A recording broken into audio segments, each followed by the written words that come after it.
I was diagnosed with stage 4 bone cancer, and from the PET scan, the oncologist discovered that the tumors were all over my bones, my spine, neck, my rib cage, and pelvic bones. In fact, there were so many tumors in the bones that the oncologist said that he couldn't count the number of tumors in my bones. He told me then, in March, it was incurable, and it's the final stage. In fact, the tumors has eaten up the spine, some of the vertebrae, and it has become hollow. And I was in excruciating pain. I couldn't lie down, I couldn't sleep, I couldn't eat with my right hand, I couldn't move. Even going to do the daily necessities in the bathroom, in the restroom was so tough, and movement was so restricted. And the oncologist told me then that he intended to do radiation on me to kill the pain first, to sustain me, and then to start chemo immediately. But then what happened was, back in December 2011, 3 months before the diagnosis, I actually heard about this conference called Kingdom Invasion in Singapore through my eldest brother John, who resides in Singapore. So I registered then in December, not knowing what will happen to me down the road. And when the PET scan report was out, it was 3 days before the conference. And I told the oncologist, I'm not going to start treatment. In fact, in 2010, I was diagnosed with bilateral breast cancer. He gave me very aggressive chemotherapy, and the whole thing came back within a year on my bones. So I told him this round, I said, I don't have the peace to do chemo somehow. I just want to go down to Singapore because I've registered myself for prayer. And he was stunned. He said, how are you going to go down to Singapore with this condition? You can hardly move. I told him, I don't know. I said, I literally don't know. I couldn't talk properly. I was breathless because I was holding on to the pain. He gave me painkiller to kill the pain.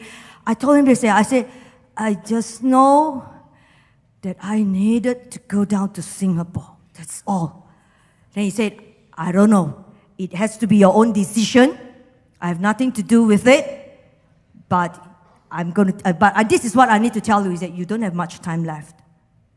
So I asked him, tell me, how much time do I have? He said, I can't tell you. 3 months, 6 months? Bottom line is you don't have much time left.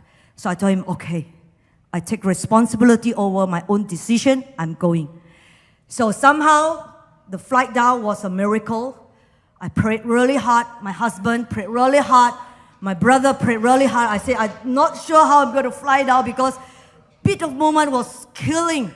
It was like all the tissues were torn in my body, and there's a sharp knife that cuts all over my body. It was that excruciating pain. So I said, God, you got to help me. You got to help me. I knew something was going to happen when I go down to the conference. I don't know Pastor Bill Johnson at all. I don't know any of the key speakers at all. I don't know anybody there. I just heard from my eldest brother, John, who resides in Singapore, that this conference is really good. And miracles happen. That's all. That's all. So I just go by faith. And God was so good. You know, when the plane landed, I was praying in tongues. I said, oh, God, help me, help me, help me. And when the plane landed, boom, boom, boom, boom, there was no pain. I thought I was healed. But then when the plane stopped, and I said, oh, the pain was there. But the Lord helped me when the plane landed. There was no pain. I could, go through that flight. And when I was in the conference, that's what I told the Lord. I said, God, you got to heal me. There is no other way out. Matthew 4 says, Jesus went around in the province, in the villages, and he healed all diseases. All, you said, God, all. Mine is included. I said, God, mine is included. I don't know how you're going to heal me, but I know you must heal me, and you can heal me. And I tell you, God was so good. I was walking this way in the conference. There were so many people, 8,000 to 9,000 people. My husband and my brothers, they were like bodyguards. They were like guarding me, because anyone who knocks me is like, it's killing. And I was praying. I said, God, I cannot go back to Malaysia this way, because if I'm going back this way, I'm going back for my own funeral. That's it. Wow. Because the doctor says nothing can be done anymore. And that night I was praying. Day 1, nothing happened yet. But I was still in faith, hoping. Day 2, suddenly, after Pastor Bill Johnson preached that night, somehow he said, tonight, I'm going to pray for bones. When he mentioned bones, I was excited.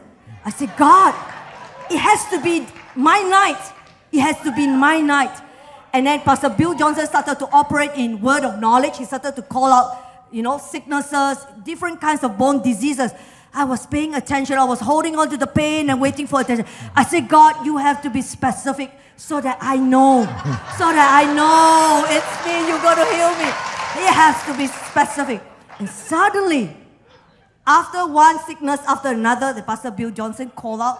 Suddenly he said, someone here has got tumors in your bones. When I heard that, my spirit lifted up, my heart came alive. I said, God. Oh God. Amen. Amen, Jesus. Amen. I said, God, that's me. So I stood up, I lifted up my left hand. I couldn't lift up my right hand because it was so painful. But because Pastor Bill Johnson said, tumors here, I wanted him to notice me. There were like 8,000 to 9,000 people. We were like ants down there. And I wanted him to take notice. I was sitting somewhere around that corner. Yeah. Somehow, Pastor Bill, he just turned and said, I knew it's someone from here. And he spotted me. Being so little there, he spotted me. And guess what? His word was so specific. He said, the Lord wants to heal you tonight. I'm so glad for the word he wants, because Pastor Bill didn't say that night, the Lord will heal you. He said, the Lord wants to heal you tonight.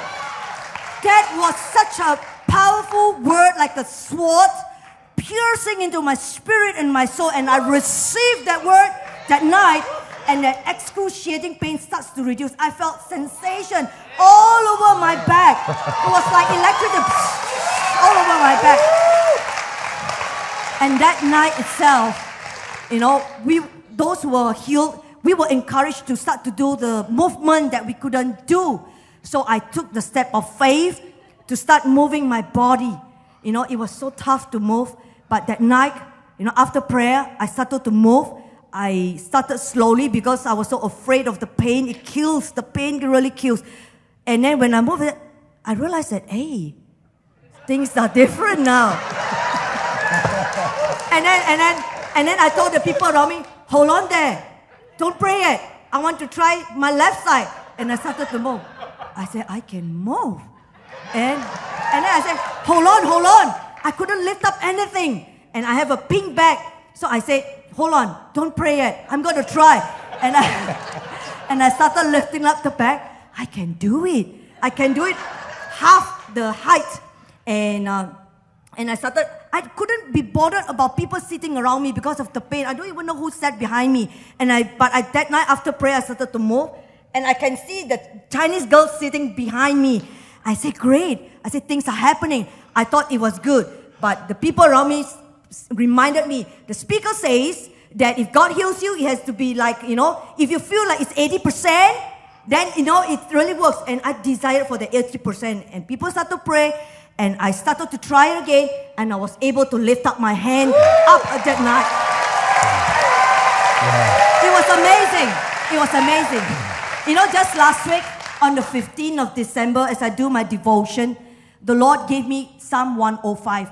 He reminded me of the miracles that He has done in my life. 15th of December was exactly 9 months after healing. 9 months, exactly 9 months. I went back to see my oncologist. He was totally shocked. Initially, a week after I came back from the conference, I went to him. I said, Doctor, look at me. And he said, yeah, you're on painkillers, still on painkillers, enough of, painkillers. I said, I stopped taking the painkillers for a week already. Oh? I said, Remember I told you I went for prayer and Jesus healed me. I told him that.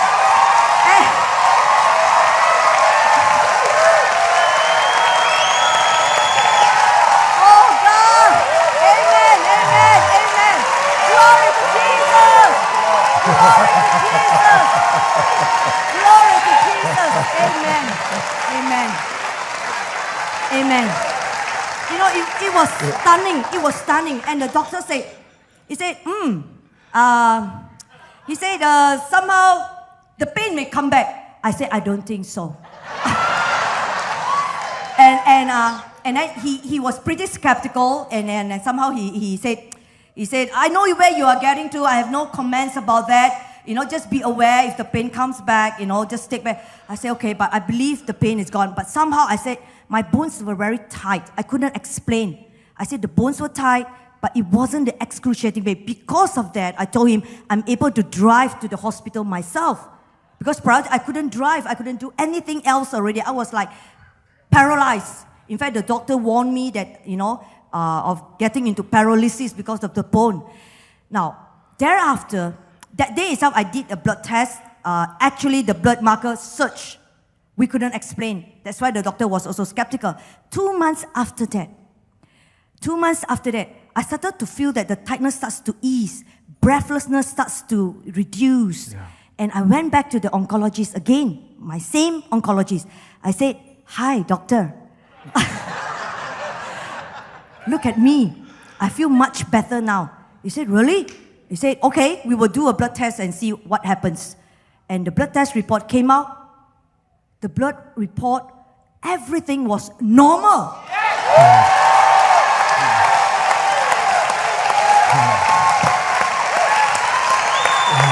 Only Jesus can do it. Yeah. The doctor was shocked. He said, did you go anywhere else for treatment? I said, no. No treatment? No treatment. Only prayer? Yes, only prayer. And he said, whoa, this is a miracle. Then he told me this story. He said, it's not that I ridicule miracle. Miracle does happen. My own grandmother, many years ago, at the age of 40, she had a disease. She went totally paralyzed from head to tail, to his toe. Somehow, she is a believer of Jesus. One of the day when she lied down on her bed, she saw a vision of Jesus. The next day, her fingers started to move. Over time, part of her body started to move, and eventually, his grandmother, the oncologist's grandmother, became normal, and she survived until the age of 42 as a normal person. And at the age of 92, and this is what the doctor told me. 92. 92. What did I say? 42. Oh, 42, I'm sorry. Age of 92. I'm getting excited about Jesus. Talking about Jesus. Whoa, it's just so excited. And this is what the oncologist says. But this miracle happened many years ago. It's a long time miracle. But this is what I told my doctor. In a very respectful manner, I told the doctor, I said, doctor, do you think this report is a miracle report? Oh, yes, definitely it is. Then I told him this. Then my belief, and I believe today, that Jesus, the miracle of Jesus is still happening today. It is still valid today. Amen? Amen. Amen. And you know what? Somehow, my personal walk, you know, many people were very interested to find out what happened to my body because of the hollow spine, the pain, the breathlessness, the strength. But today, you know, I from March till now, I measure myself. The energy started to come back. I'm able to walk up slope 20 minutes, 30 minutes without, I'm able to jog little by little. I'm able to pick up things from 2 kg to 5 kg to 10 kg to 15 kg. I'm able to drive around. I'm able to go back to normal routine as a normal person. And in fact, I went to an oncologist, a Christian oncologist who witnessed my healing in Singapore. I went to her and said, what do you think, you know, should I go for a PET scan, you know, to somehow scan through my bones all over again? And this is what this oncologist told me. And I find that it was really a good word because it settles in me, you know, what I should be focusing on. She said this, a real medical oncologist from the medical science, this is what she said. She said, you have walked a different path. You are walking on water. Your faith, because of faith in Jesus Christ, you have been healed. Why do you bother measuring yourself through PET scan? Because you are walking on water. How deep is the water doesn't matter anymore. Whether it's 10 meter deep, 5 meter deep, it doesn't matter anymore. Because you